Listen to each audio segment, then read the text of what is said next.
that Pixar has a kind of false immunity. I mean, a lot of people like Pixar just because it says Pixar on it. You know how I know this? Because some of you have all— Pixar is not flawless, people. Okay, let me start with Toy Story as a whole. The first Toy Story came out at just the right time, and they picked the right story too. Toys have very simple character models and textures, and it made it a lot easier for the animation to be convincing, seeing as how computer animation was limited compared to what we have today. I mean— Toy? The word you're searching for is Space Ranger. So why does he pretend to be a toy whenever Andy comes in the room? Wouldn't he be like, oh my god, a giant? Buzz believes his laser can kill people and Andy's just playing with it. I just don't get why he's being perfectly still and pretending to be a toy when he doesn't believe he's one. It's never really addressed. And don't tell me that the toys were just metaphors. They very obviously have a real effect on the world they live in. Hannah! Oh, Hannah! Mom? You give this movie a bit of credit because it's a kid's movie, and it works. And by credit, I mean Woody being able to fight off a dog but not lift up a box, jumping on Woody somehow making RC jump, the continuity of Buzz's wingspan that should have clipped the racetrack as he went through the loop-de-loop, and hilarious things like who the fuck would honk just because there's a toy in the middle of the road. Overall, this movie works regardless. It is its own movie. Toy Story 2 comes along and people are thinking, isn't this some sort of money grab? And although Toy Story is one of the most profitable franchises ever, it still felt like it was its own movie. Sure, it had the same characters and they filled it with a lot of references to the first film, but they changed the formula, adding a B story, and explored themes that weren't really focused in the first movie. They explained the origin and backstory of both Woody and Buzz, helping us to understand what type of toys they were meant to be marketed as, adding to the story and filling in details that the first movie didn't have time to cover. Toy Story 2 complemented the first movie, but it wasn't dependent on it. So aside from the extra credit that society says we have to give to kids' movies, the only real problem I had was this scene. Woody's trying to get his arm back so he can go home, and then the TV turns on and he's like, Jesse, you bitch, how could you? And then later we find out it was the prospector. But wasn't the remote right in front of Jessie? I mean, even if she didn't do it, she still saw the prospector do it, so doesn't that make her just as guilty? Are we supposed to believe that she was sleeping with her eyes open? Anyway, I think Toy Story 2 stands up to the first movie pretty well. And then there's Toy Story 3, a movie that you can only watch once you get past the fact that by now Andy's toys are watching him masturbate. I guess Pixar was like, we could tell a story that made sense, but why bother? They're gonna pay to see it anyway. All of the plot devices are just plot conveniences. It's just lazy writing altogether. As soon as you ask yourself, wait a minute, why is this happening? It's immediately answered by, oh, so the only reason that happened was to progress the story or add conflict. Why the hell would the attic close by itself? Oh, so the toys never make it up to the attic and Andy's mom thinks it's trash. Why are they moving around to the other side of the— oh, so Andy's mom can close the door and then they can get driven to the daycare? Do you guys understand that the only reason you like this is because of the first two movies? This is just a big nostalgia fest where they try to trigger emotions by raping your childhood. A lot of the problems come with the fact that it is the third movie. I mean, in the first movie, when the toys don't believe Woody, it's kind of convenient, but it makes enough sense that they wouldn't trust him.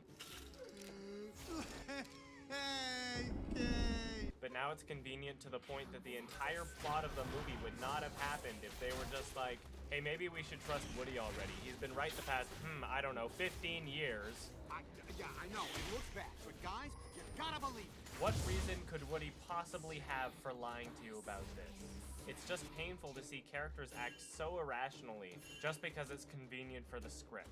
And then later Mrs. Potato Head's like, oh my god, I can see Andy perfectly miming out gestures that would indicate that he didn't want to throw us out. Couldn't she have been lying just as easily? Why do they trust her and not Woody?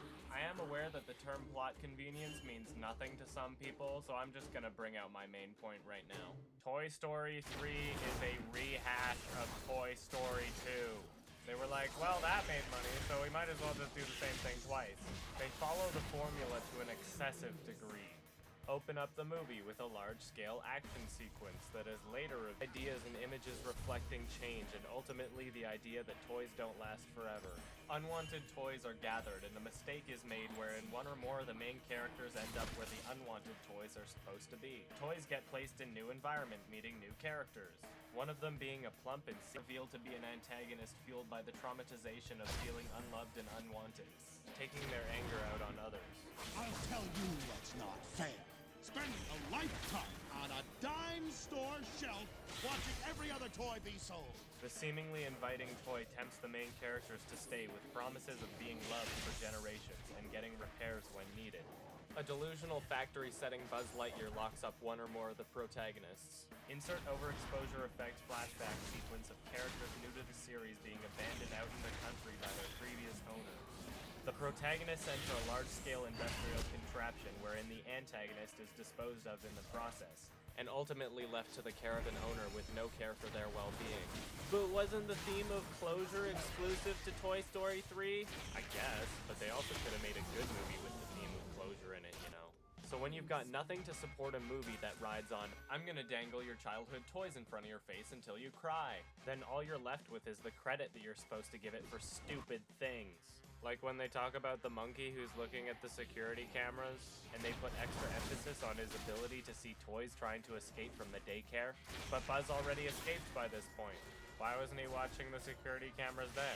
Why didn't we hear any monkey screaming over the intercom? This doesn't make any sense. And what's up with Buzz's Spanish setting? So he's normal, and then they switch him to factory setting, and then they press reset and he's Spanish, and then they have no idea how to switch him back. And then a TV falls on him and he's fine again. The tangled web. That wasn't me, was it? And then Jesse's like, oh, I'm gonna turn him into a racist stereotype all the time now. What are you gonna do? Are you just gonna push a TV on his head every time you want to change him back? Are the jokes worth it? I mean, is there anything else to this movie if you're not emotionally involved? The jokes weren't even that funny. I mean, the highlight of the movie is like Mr. Tortilla Head, and that doesn't even make any sense. I'm not gonna complain that pieces of plastic can walk around and talk, but they can animate other objects now? How the hell is he standing up? If you cut holes in Andy and stuck him into Andy, would he be able to control Andy? Why don't you just stick him into the ground and then he'll control the whole world? Don't worry, I'm completely aware that some of these are just problems that I have with the movie, like how they changed Bullseye into a dog. I mean, in Toy Story 2, he was doing things that were like a dog. There were points where his tail would be kind of wagging and he was kind of panting. But then Pixar just said, fuck it, he's a dog now. Stay.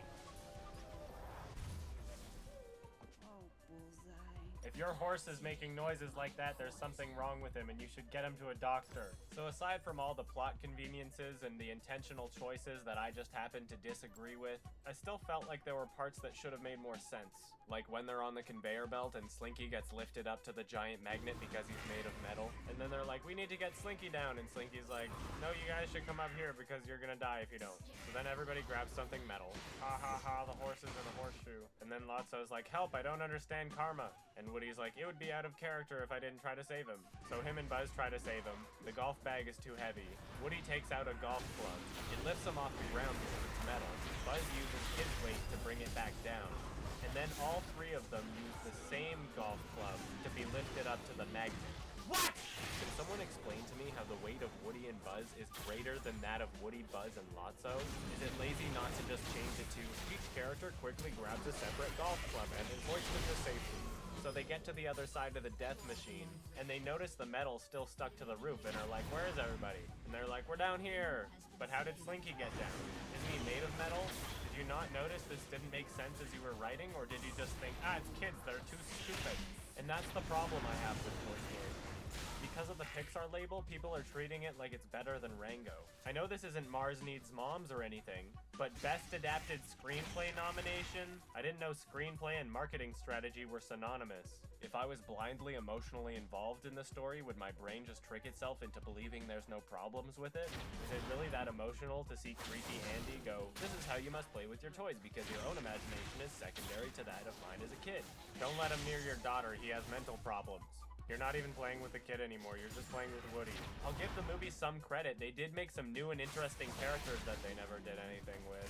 But seriously, this does not belong on the top 250 movies of all time. So hopefully from this you understand where I'm coming from when I say it is grossly, grossly overrated. It is the best reviewed movie of 2010. And I'm not saying don't enjoy the movie, enjoy it all you want. Just stop fucking pretending that it's better than other kids' movies because it's from Pixar. They made it dumb because kids don't have to think about those things, and that's fine, but kids don't decide the Academy Awards, do they? Best Picture nomination? What the fuck? And please, don't fucking tell me that I'm overanalyzing it just because it's a kid's movie. How about next time you talk to someone about movies, just say, I don't care about the plot, structure, or overall quality of a movie so long as it's marketed towards children. I've already given examples of unfair criticism that would be considered overanalyzing. But still, some people like to use the word as a replacement for, this movie's dumb and you're going to ruin it for me if you make me use my brain.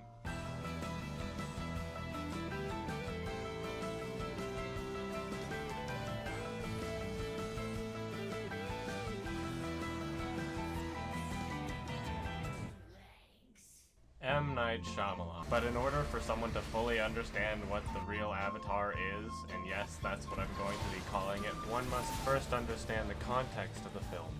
And that context is M. Night Shyamalan's career.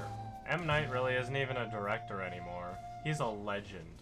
How do you start so high and get so low? And I'm not talking about like high tension to mirrors. I'm talking about like people lining up to see the movie because your name's on it, to nobody seeing the movie because your name's on it.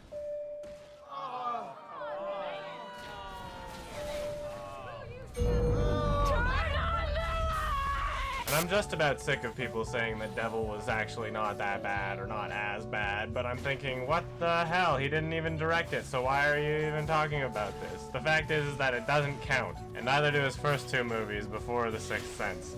This is the timeline. From The Sixth Sense to the real Avatar. Go.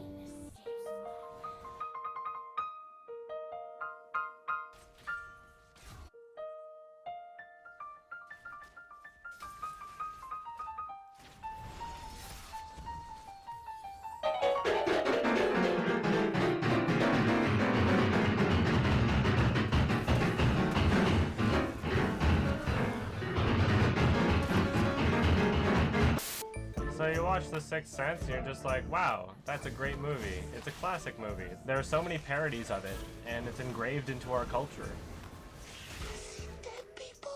I can definitively say that this is his best movie. And the reason why I think it's better than Unbreakable is because it is more of a classic movie, and it holds more emotional value in it. The Sixth Sense is a far more powerful film, and although it does have its flaws, it's a great movie. And most of the flaws just come with the fact that it's a ghost movie. Like, how many people do you think have died in the past? Wouldn't there just be like some like giant pool of bodies that he's kind of walking through if he can see them? Wouldn't it kind of just be like a really, really crowded everywhere? Like, wouldn't they be overlapping into each other? And what about animals? I mean, like, do animals have ghosts? If there are no animal ghosts, does that mean that there are also no Homo erectus or Neanderthal ghosts? No one has found the link between apes and this Homo erectus. Yes, they have. It's called Homo habilis. Aha! But no one has found the missing link between ape and the so-called Homo habilis. Yes, they have. It's called Australopithecus africanus. Oh, I've got you now. Did all of they become ghosts? Evolution aside, what really doesn't make sense is these guys. It's explained in the movie that but these guys don't make any sense. If they don't believe they're dead, wouldn't they have imagined some sort of like, oh, I escaped and now I'm walking around? Wouldn't someone have taken down the ropes by then? So like, does that mean that there are like ghost ropes and like ghost clothes? I mean, if there are no ropes, does that mean they're flying? Can ghosts also fly? Can ghosts only fly if it's for the sake of creating this illusion that they're still hanging from... This doesn't make any sense. Anyway, The Sixth Sense is a great movie. We've been huge fans for so long, and you know, at times when you've gotten down on some of your movies and reviews, we've been like championing them to other people. you. Like Unbreakable, for Right. example. I'll walk across the street and some teenager will bolt across traffic and almost get hit and be like, I love Unbreakable. And I'm like, oh, thank you. So not only has M. Night made one of the most classic movies of all time, but he's also managed to make a movie with a huge cult following. You watch Unbreakable and you're like, hey, this director seems pretty promising. He's had 2 good hits in a row. Unbreakable is the only other M. Night film that I can actually feel emotion from. I mean, it's not as powerful as The Sixth Sense, but it's still a great movie, even though it does have its flaws. For example, it seems as if his psychic abilities are to see if weapons are on people, or to see if they've done something bad recently. Like if he touches somebody, he can see if they stole something, or if they smuggled drugs. basically any bad things that someone's done. And I start to wonder if it's like a general sense of it being bad, or if it's like his personal opinion. Selling drugs being bad is debatable depending on what they are.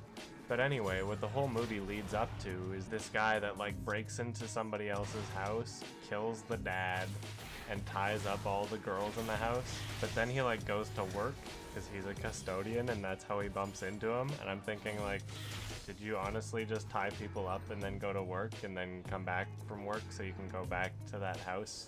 And then I start to think about how impractical that superpower is. I mean, how many people is he gonna run into that are in mid-crime so that he can see that they've done something, but also there's time to save the day? It seems like he just has the superpower of hindsight. Captain Hindsight, thank God you've come! What's the skinny? There, can't get to them! You see those windows on the right side? They should have built fire escapes on those windows for the higher floors, then people could have gotten down. Well, looks like my job here is done. Goodbye, everyone! Thank you, Captain Hindsight! Thank you! So right after we see a pretty ingenious shot that I'm not even gonna explain because you should just watch the movie, Bruce Willis steps outside, and then the killer guy was all like, aha, and pushes him into the pool. And then Bruce Willis is all like, oh no, I'm afraid of water and I can't swim. And then the two girls that he untied like save him. And then Bruce Willis just goes back upstairs, and I guess he's lucky that this is like the craziest person in the world. Because not only did he not check to see if Bruce Willis had died, and if he just kind of looked down, he would have seen those two girls saving him. But he also didn't check to see if he untied those girls, which is something that I would do if I was trying to balance my job and killing a family at the same time. He just kind of stands there looking at the woman tied up and spits beer on the carpet. This guy is the craziest person in the world. All in all, great movie.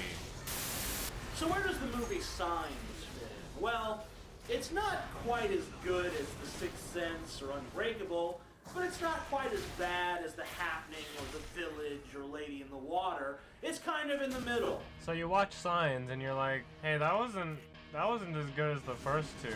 I mean, like, every director has a movie that's not as good as the other ones, but I'm okay with that. Maybe their next one will be better. This feels so imbalanced now. The first two movies had this glorification before I started insulting them, but there's really not that much good about this movie at all. There's just so much wrong with this movie, I don't even feel like talking about it. If you were Joaquin Phoenix in this scene, going up the stairs to check and see if the aliens are still around, wouldn't you take the axe with you? Of course you would. You would have to be an absolute fucking moron not to take the axe with you. But he doesn't take the axe. He walks up the stairs completely unarmed. There is no human being alive on this planet so stupid that they would leave the axe downstairs while they were going up there to check and see if there were still aliens trying to kill them upstairs. If a knife will go through them, then a bullet will go through them. So just shoot the motherfucker. We're talking about an alien species that has mastered interstellar travel, has mastered cloaking technology for their ships, and yet they can't get past a simple wood. I could get past that fucking door and kill that family if I really wanted to. Water? Are you fucking kidding me? Water, the aliens' only weakness, source on the planet Earth. There are so many things wrong with this. Number one, what about humidity? There's water in the air. Shouldn't the air therefore kill these fucking aliens? Number two, why would these aliens come conquer a planet made almost entirely of fucking water? That would be like if you and I decided to go conquer a lava planet. Hey guys, want to go conquer a planet made of lava? Yeah, that sounds like a good idea. And hey, let's not only conquer a planet made of lava, let's do it naked. Woo! Overall, not that good.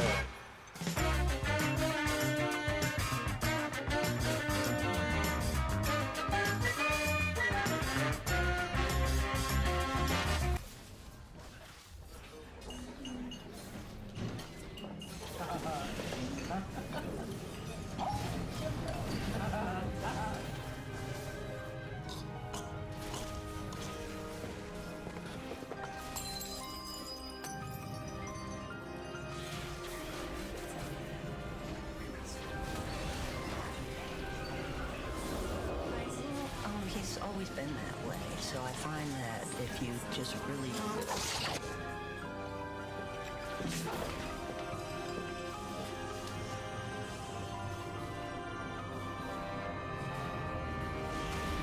Shyamalan. I love your movies.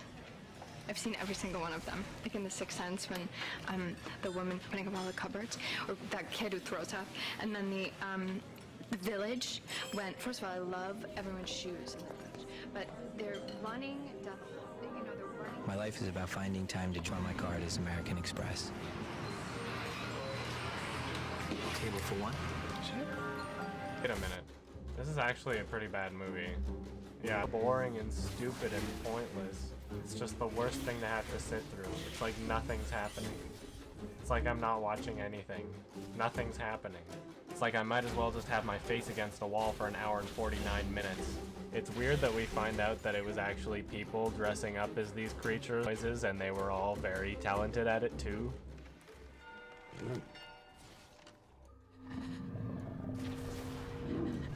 I mean, even the mentally handicapped character made some sick noises.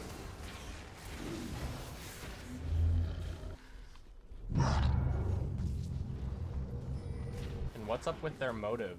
Like, the oldest people in the village are just dressing up and pretending to be monsters so that the young people don't go outside because apparently the world is a cruel and heartless place.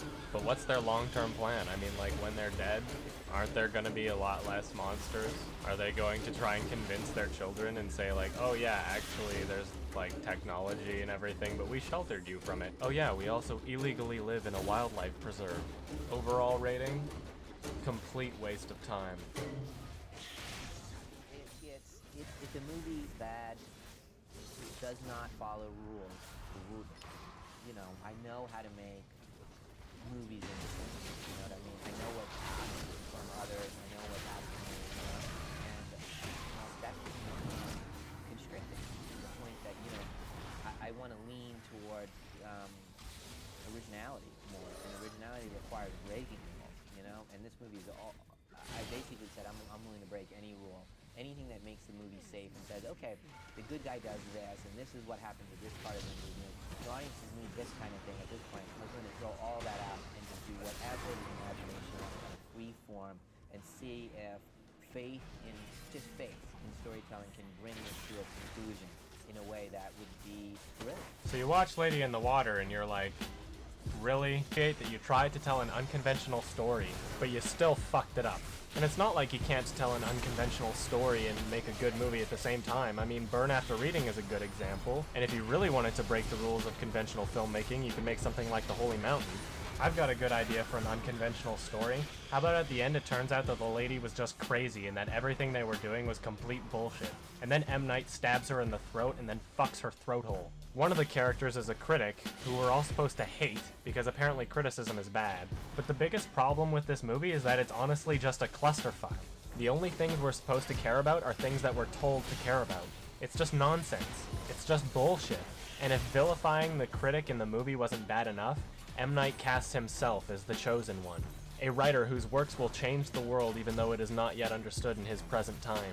Does this mean he's trolling? Does this mean that he's been like trolling since The Sixth Sense and he just decided, you know what, I'm gonna go downhill? Maybe he'll pull a Jean-Claude Van Damme effect where he'll make a bunch of shit in a row and then something that's not shit and then people will go batshit. Anyway, M. Night kills off the critic because he doesn't like critics. This is where I turn to run. You will leap for me, I will shut the door, and you will land